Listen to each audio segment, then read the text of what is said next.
Hello everybody, and today I'm going to show you the part 2 of DVD player to game system. Now, if you saw the first part, which got a little bit of interest, got quite a lot of thumbs down, so I sort of soldiered ahead with it. You were seeing I was going to turn one of these DVD players into a portable game system.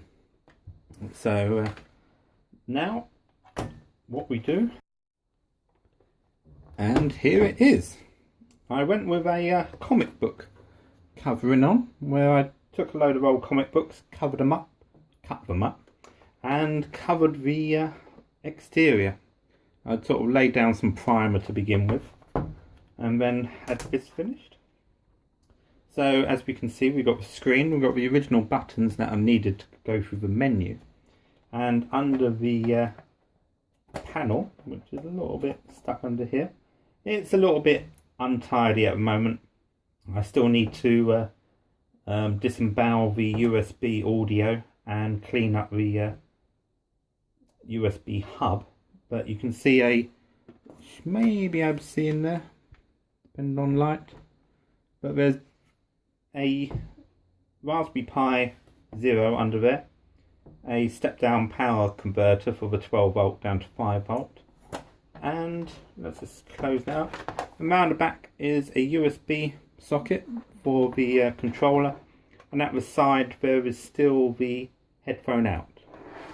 So let's get this plugged in. Oh, before I get it plugged in, I took a old BT router power connector. This is 12 volt. Found a barrel connector that would fit it.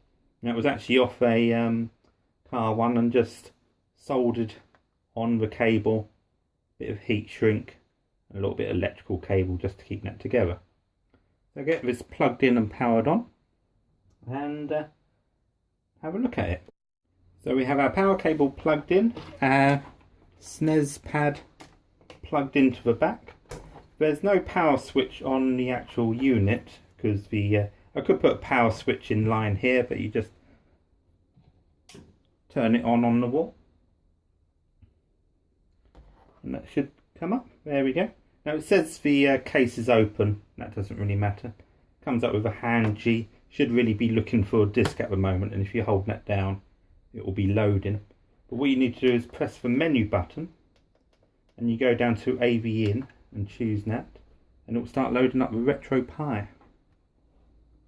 So if you've ever seen RetroPie load, it loads different speeds on different systems. The Raspberry Pi 3 will load a bit quicker, and Pi Zero still does a job. I believe this can be skipped a little bit to a point. So everything running inside. Doesn't get too warm in there. Emulation station. Now the screen isn't too bad. It looks a bit washed out on this menu. You can change the different menus or UIs to a different system. Open up. So we have Game Boy Advance, Super Nintendo, RetroPie system, normal NES, and back again. I haven't loaded too many systems up on here, so let's jump into Super Nintendo. Oops. What have I done? There we go. The volume is not adjustable, but I have a headphone jack that can come out. I've kind of set the volume to a sort of level. Running through. Got a few games on here. Let's just load up Final. Whoop, gone back, haven't I? Annoying. Final Fight 2. There we go. Was Final Fight 1 better? See, all. I'll keep pressing the button. So which one? Final Fight 2. That should be good. Bit of a system for use on trains where you have a PowerPoint and you can plug it in and then do the headphones. Oh, the system loads pretty well. Jump into a game.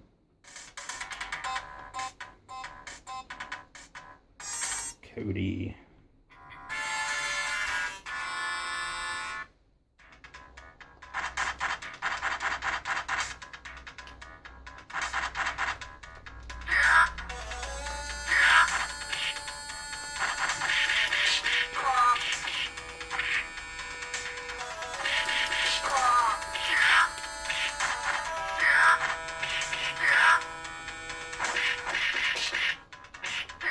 This is a game I can play for hours. One of my favourites. Remember this one in the arcade. Flying Knee.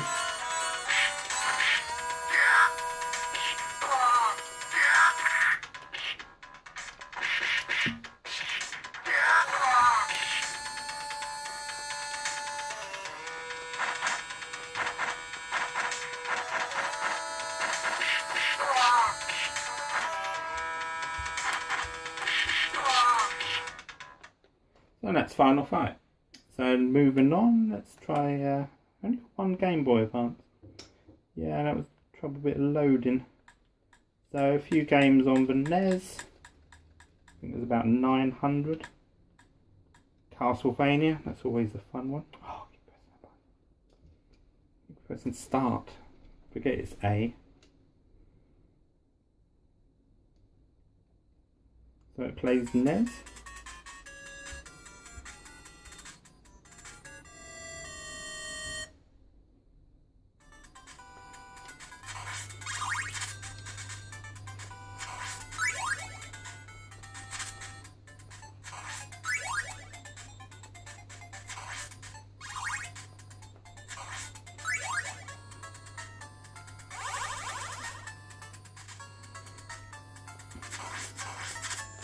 Because the DVD player had stereo speakers, you get the stereo sound, even though I believe the NES was in mono. I'm not sure. It always sounds a bit stereo-y.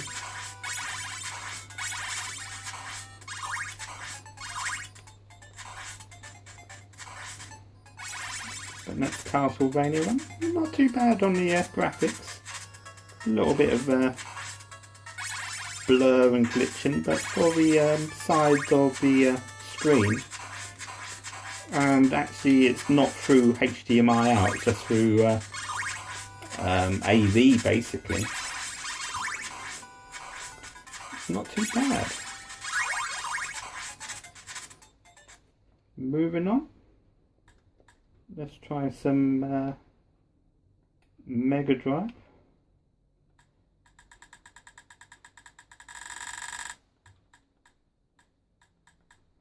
Never know what a good Mega Drive game to go to.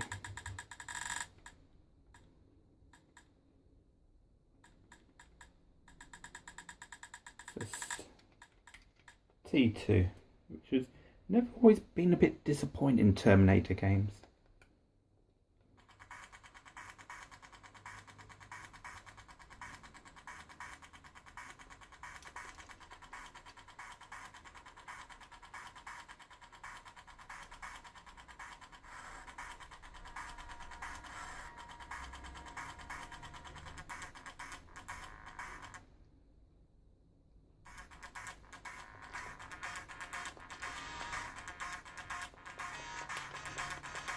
Yes. Not that good. The unstoppable Terminator just gets... Well, you have to punch this guy about 4 times. 3 times? Seems a bit excessive, seeing it as it is the Terminator.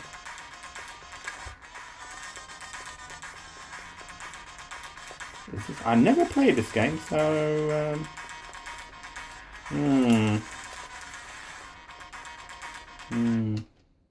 So, hopefully I don't get any copyright strikes on that. So this is my game system, what I said I would do.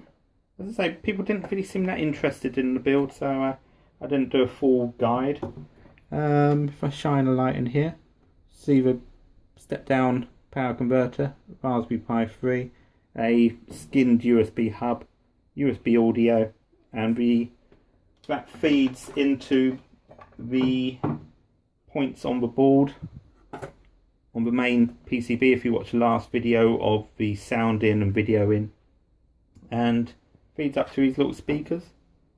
The DVD sort of the SD card reader is still at the front, so you can still use it for movies if you want to. Obviously the DVD-ROM drive is in the wind now. The USB I did remove to take a 5-volt power line, but I ended up not using it, so that is desoldered. So you could put a USB thumb drive in and play videos from it, but I wish I'd still had that. But on the other ways, it did give me another earth point to take off for the audio return, and that was clean because I didn't want to take it from the power side. So all pretty happy. Quite happy how the finish came out.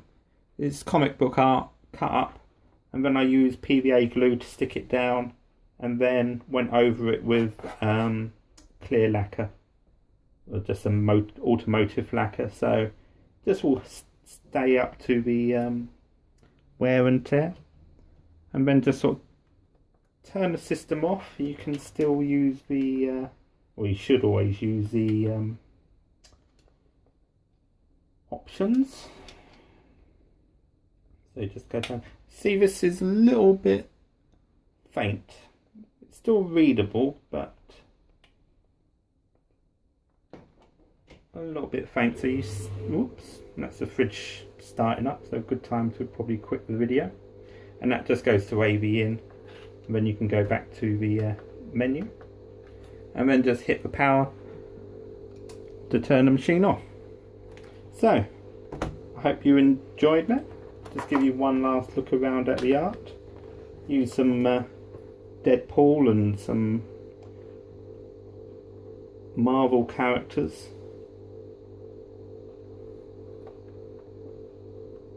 And on the rear, some Simpsons. Oops, I'm not sure if that was in shot. Let's do that again.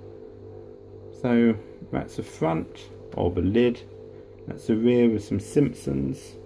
Around the sides, it's a little bit messy, but not done really see it. And at the back, and inside, some Wolverine and some comic books. Okay, so I hope you like this video, and until next time, I am Duty Paid. Goodbye.